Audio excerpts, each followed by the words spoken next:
किसी अन्य प्रजाति का दूध हमारे लिए हानिकारक और भयानक क्यों होता है? आइए इस पर चर्चा करते हैं।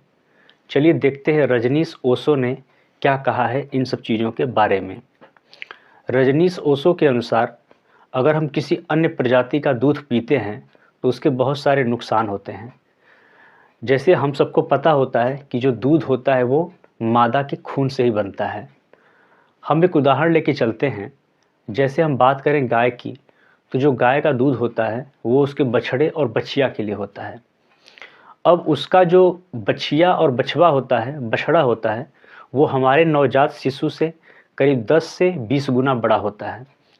तो उस दूध की मात्रा वो उसके अपने बच्चे के लिए होती है।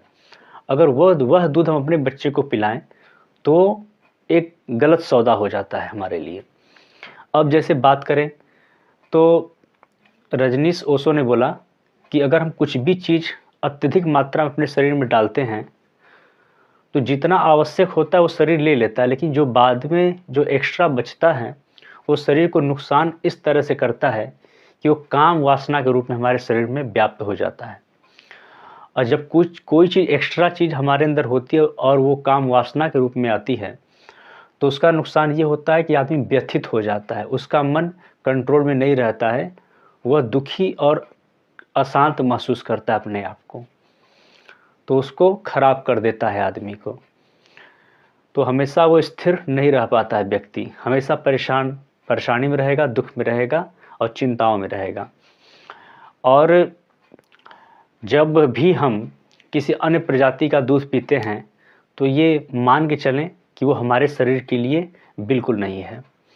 और ये भी देखें कि हम 30, 35, 40, 50 हो जाते हैं, फिर भी हम अन्य प्रजाति का दूध अपने अंदर ले रहे हैं, लेकिन जो उसकी खुद की प्रजाति है वो भी कुछ महीने के बाद दूध नहीं पीती है। अन्य चीज़ें, वनस्पतियाँ खाती, कुछ और खाती है, लेकिन अपनी माँ का दूध नहीं पीते हैं। तो जब वो अपनी माँ का दूध नहीं पीता है तो हम उसकी माँ का दूध कैसे पी सकते हैं? तो चलिए देखते हैं कि जो रजनीश ओशो हैं उन्होंने क्या बोला है इस चीज़ के बारे में।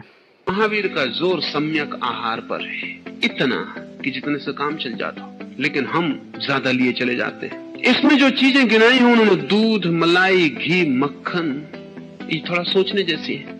दूध असल में अत्यधिक काम उत्तेजक आहार है और मनुष्य को छोड़कर पृथ्वी पर कोई पशु इतना काम वासना से भरा हुआ नहीं है, और उसका एक कारण दूध है। क्योंकि कोई पशु बचपन के कुछ समय के बाद दूध नहीं पीता, सिर्फ आदमी को छोड़कर। पशु को जरूरत भी नहीं, शरीर का काम पूरा हो जाता है।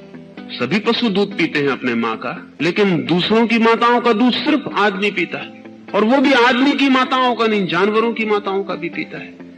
दूध बड़ी अद्भुत बात है, और आदमी की संस्कृति में दूध ने न मालूम क्या क्या किया है जिसका हिसाब लगाना कठिन है। बच्चा एक उम्र तक दूध पिए ये नैसर्गिक है, इसके बाद दूध समाप्त हो जाना चाहिए।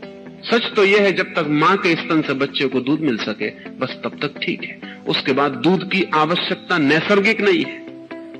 बच्चे का शरीर बन गया, निर्माण हो गया, दूध की जरूरत थी, हड्डी थी, खून था, मांस बनाने के लिए, स्ट्रक्चर पूरा हो गया, ढांचा तैयार हो गया, अब सामान्य भोजन काफी होगा।